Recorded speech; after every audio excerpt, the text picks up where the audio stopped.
안녕하세요. ROE 300% 물건은 무엇이 다른가? 오늘이 한 7번째 시간이 되는 것 같은데요. 지난번에 소개했던 그런 목차들을 간략하게 리뷰해 보면요. 일단 전체적인 목차를 한번 소개했고요. 첫 번째 케이스 스터디는 인천 예술회관역 앞에 있는 구월동 상업용지. 이게 ROE 2배 정도가 나왔던 물건인데,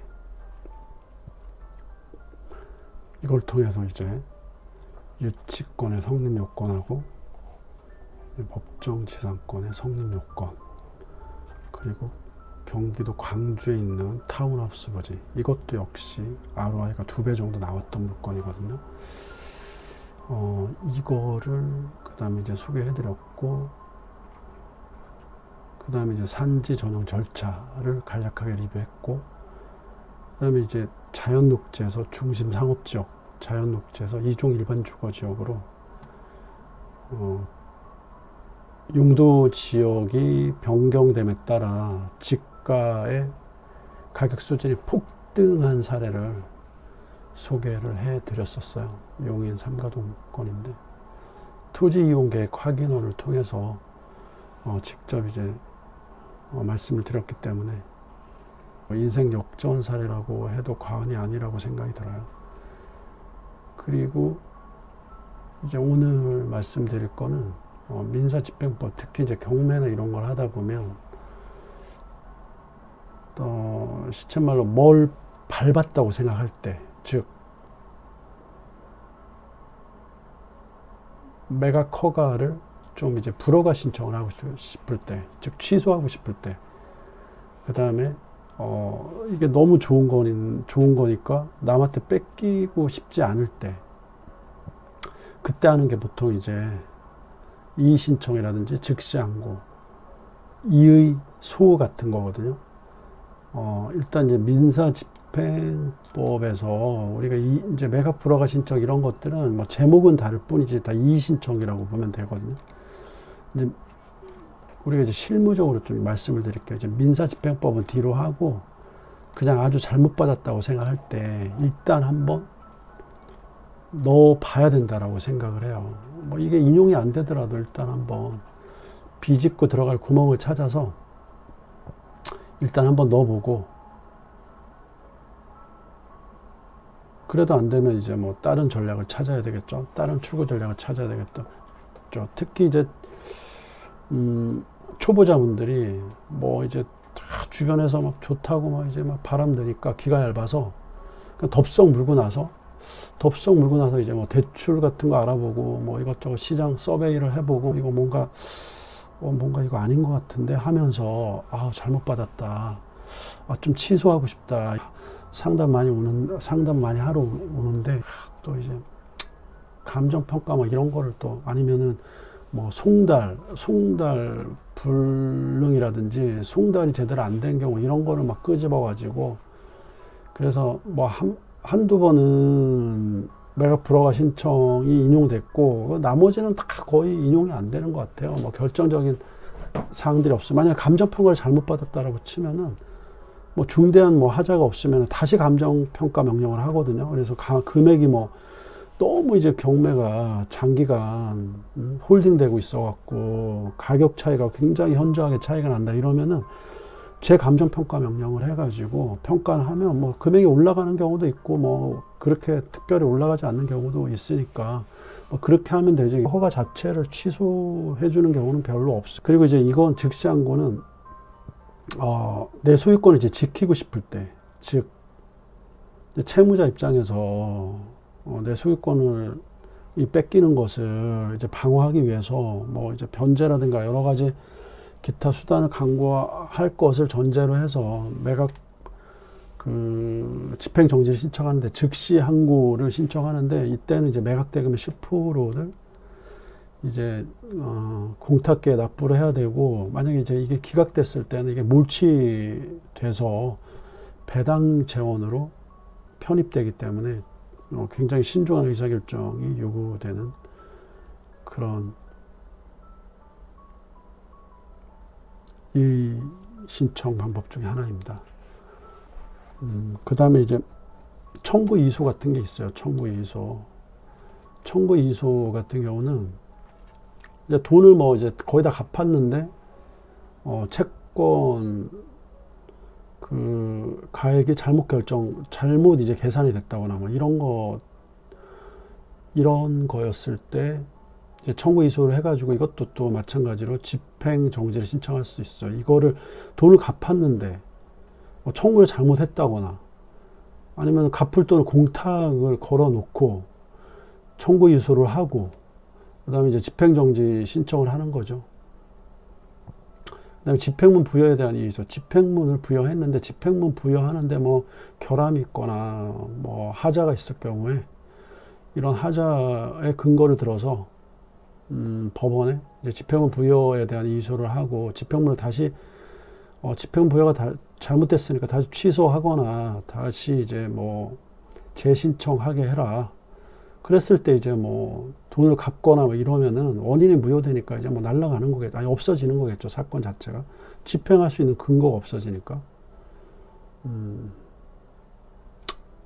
뭐 이의소와 잠정 처분 같은 게 있는데 청구 이의소나 집행문 부여에 대한 이의소는 강제 집행을 하는데 영향을 미치지는 않아요. 그렇지만 사실상 영향을 미칩니다. 특히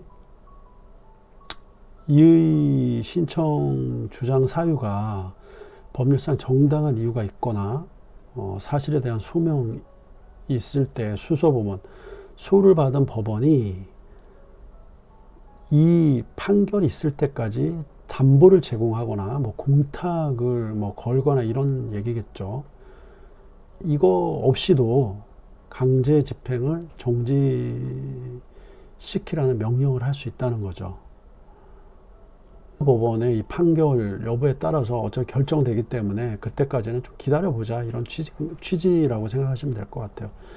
제3자 이의소는 제3자가 즉 당사자가 아닌데 채권 채무자 뭐 이런 당사자가 아닌데 뭐 매매 예약이나 뭐 기타 이제 뭐 대물 변제나 경계 뭐 이런 것들 때문에 제3자가 느닷없이 나타나 가지고 소유권을 주장하거나 뭐 이런 경우에 제3자 이의소를 제기를 하는데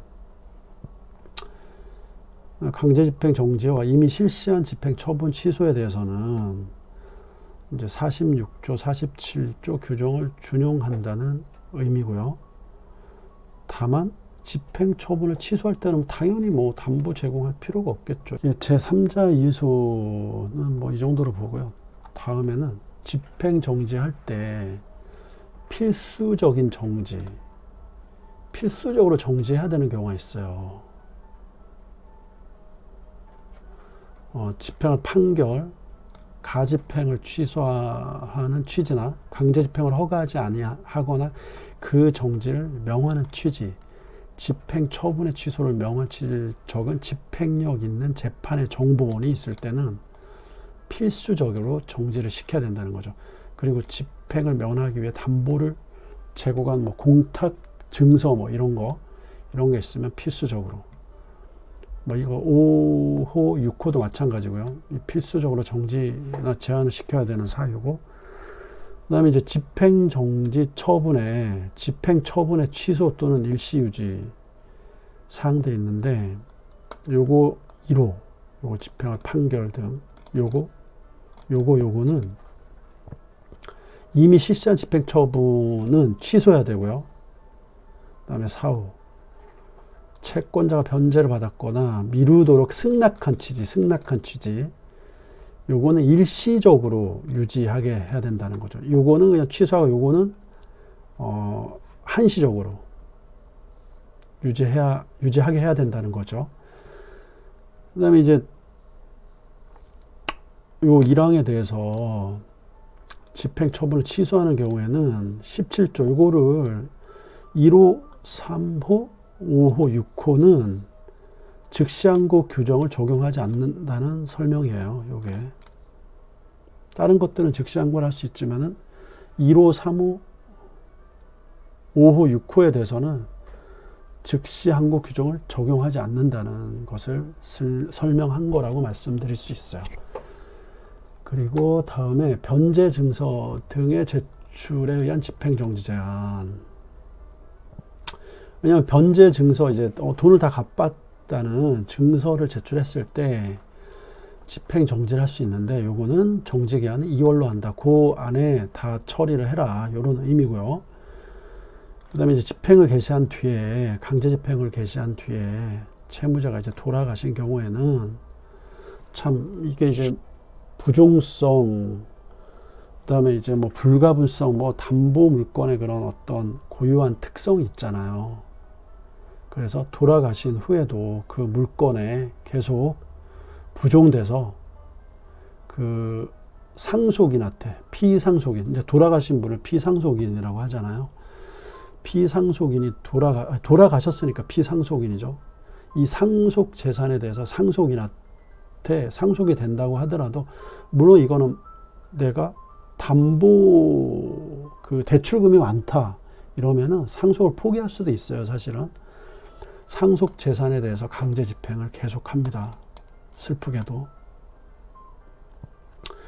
그리고 이제 그 밖에 이제 집행을 할 수 있는 집행 권한에 대해서 열거한 내용들인데, 항고로만 불복할 수 있는 재판, 가집행의 선고가 내려진 재판, 확정된 지급 명령, 뭐 결정문 같은 걸 얘기하는 거겠죠. 공증인이 일정한 금액의 지급이나 대체물, 유가증권의 일정한 수량의 급여를 목적으로 하는 그런 공정증서, 그러니까 공증받은 증서를 얘기하는 거겠죠.